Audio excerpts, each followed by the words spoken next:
Hello guys, video kali ini buat kalian yang mau mengendalikan nitrat dengan biopellet atau mengendalikan fosfat dengan GFO atau biasa produknya namanya Roapos. Ini namanya fluidizer ya, tiap merek bentuknya beda-beda sih. Cuma ya kebetulan di rumah gue adanya ini aja. Gue coba jelasin prinsip dasarnya, cara kerjanya, dan cara pakainya nih guys. Oke, pertama untuk menurunkan nitrat dengan biopellet. Jadi biasanya biopellet itu akan dimasukkan ke dalam fluidizer ini. Disebut fluidizer atau reaktor biopellet ya, sama aja gitu. Kalau kalian lihat tabung-tabung ini, berarti di akuarium tersebut menurunkan nitrat dengan menggunakan carbon dosing. Nah, carbon dosing kan biasa ada yang kayak cairan, Nopox, pakai vinegar, vodka, atau sugar. Nah, ini sama aja. Ini di dalamnya kita masukin biopellet. Biopellet itu adalah makanannya bakteri. Nah, jadi ketika biopellet itu dimasukkan ke dalam sini, lalu dialirin air, maka nanti si bakteri akan makin banyak makanin kita punya nitrat dan fosfat. Tapi biasanya cuma efektif di nitrat ya. Nah, habis itu setelah bakterinya makanin nitrat dan fosfat, lalu diangkat sama skimmer. Gitu cara kerjanya. Nah, cara pakainya gimana sih guys? Gitu.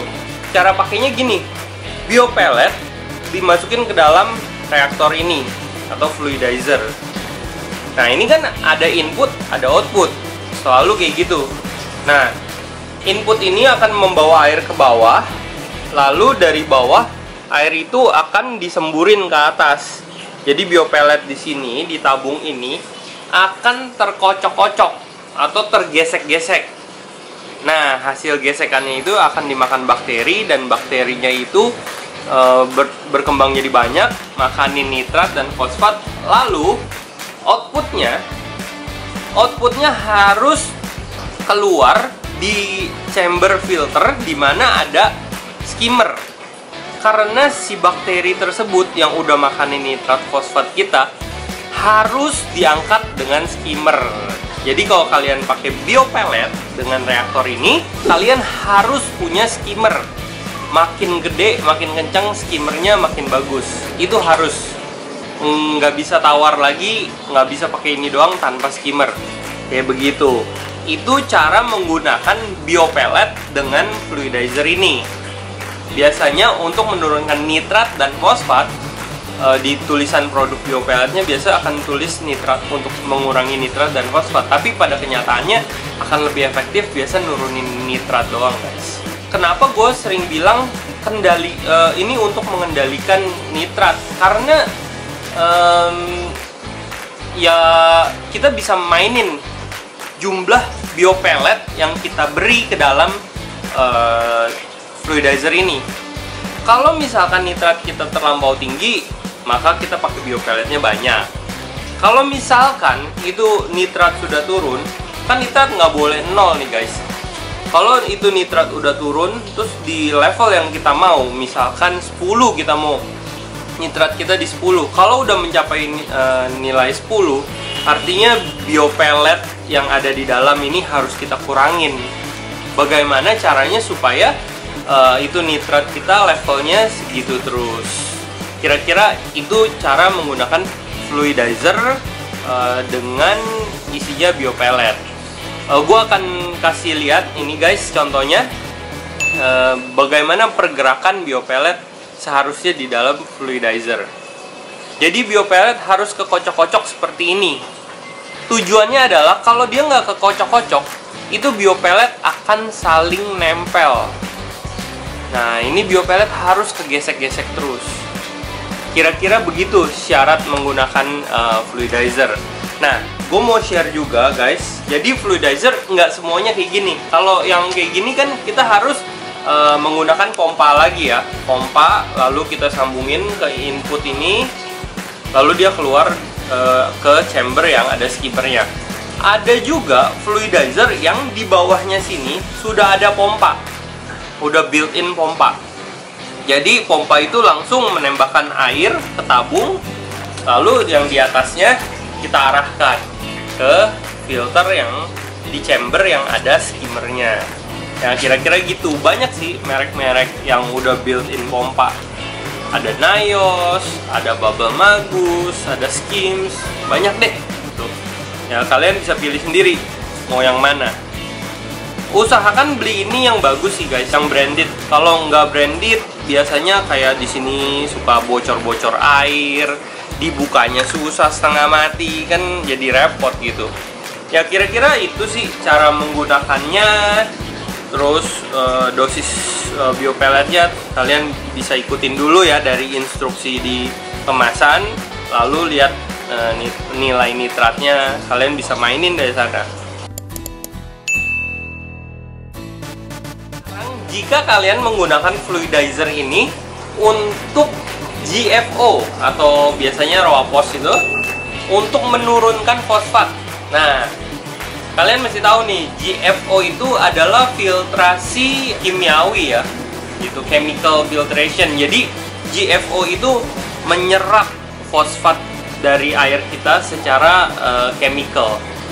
Jadi memang kalau baca petunjuknya Roapos, dia bisa dimasukin ke kantung lalu ditaruh di filter.